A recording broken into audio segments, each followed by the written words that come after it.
So what I'm going to do today is to lay out the present global crisis and future outlook, the root causes of violence, why our society is so violent, and wars, and how can we transform our ideas and actions of peace and non-violence for a just, peaceful and sustainable world.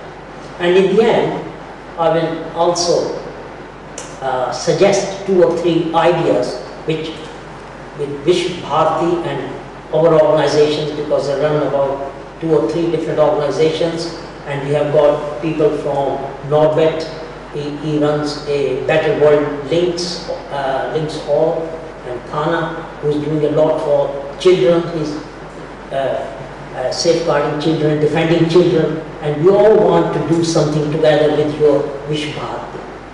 That I will suggest in the end. So, what are the problems today facing the world?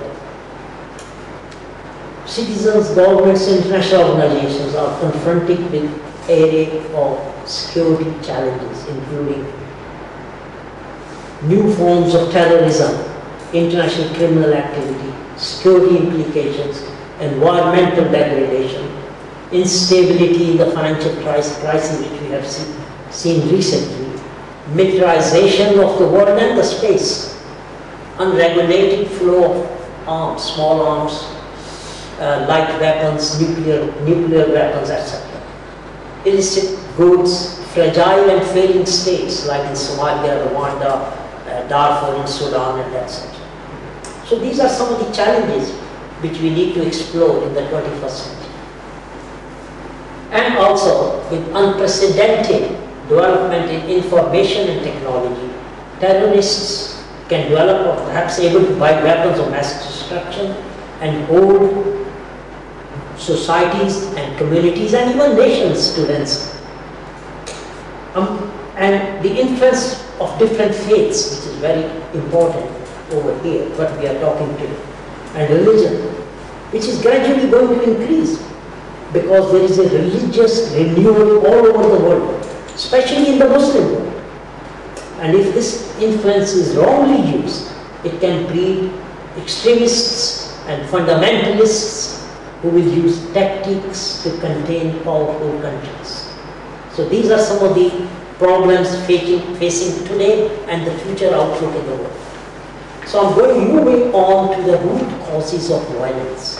Why our society are so violent and why we have conflicts, civil, international, future wars. The culture of violence pervades in our society, glorifying war rather than advocating for peace and non-violence and international cooperation.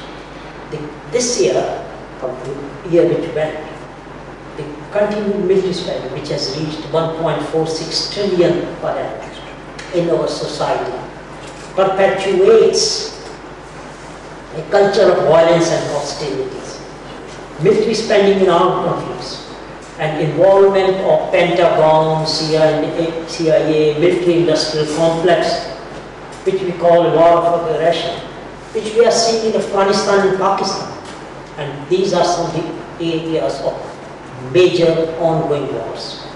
Second, I would say terrorism, fundamentalism, and radicalism, because they are producing unrelenting attacks all over the world.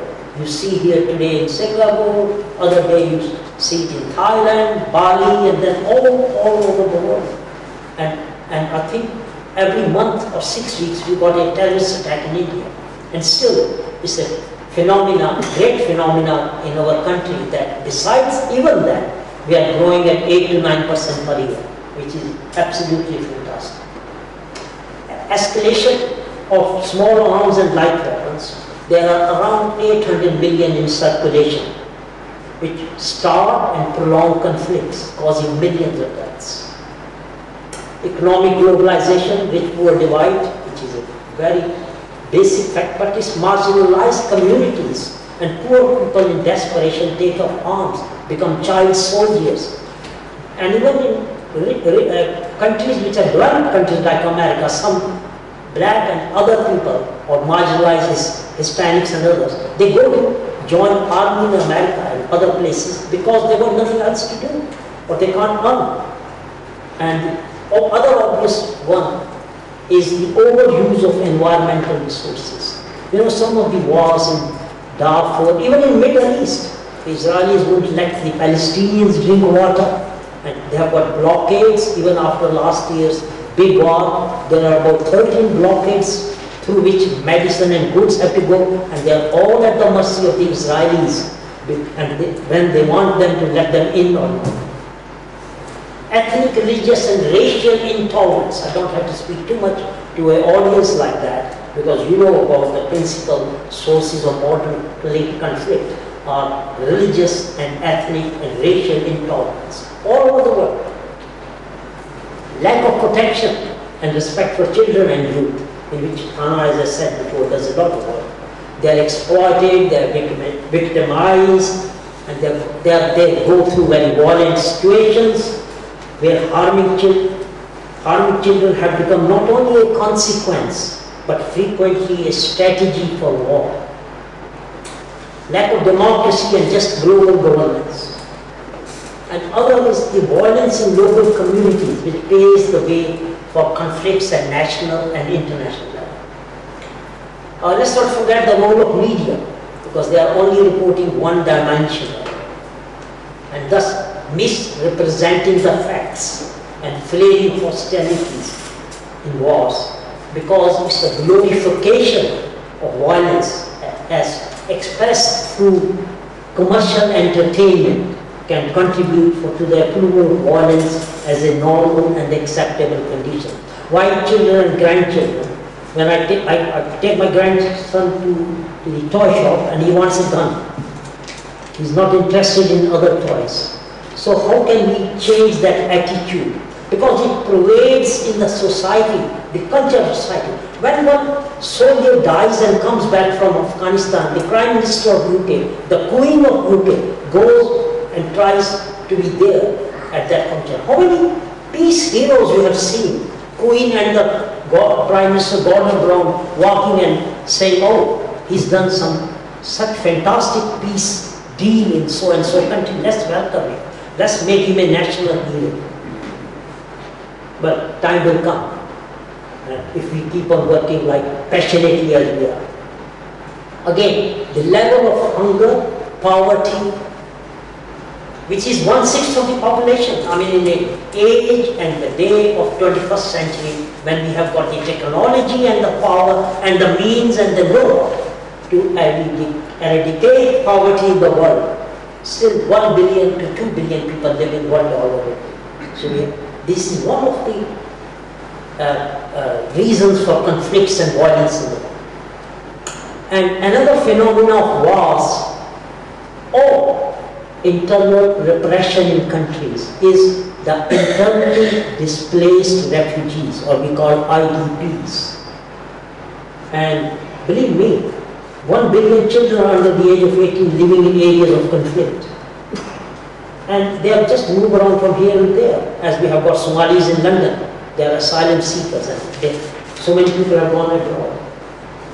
And of course, the food crisis, which has hit very hard in the last year.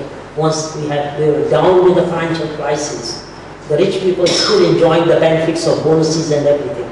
It's the poor people who suffered a lot, and some of them suffered so much that we have got some failed states as a result. Failing states are an international problem because they are a source of terrorists, drugs, weapons and refugees, threatening political stability everywhere.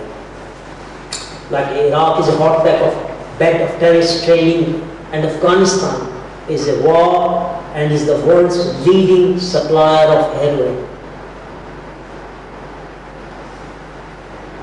If enough states, just imagine, if enough states go down or are failed states, their fall will threaten the stability of the whole global civilization.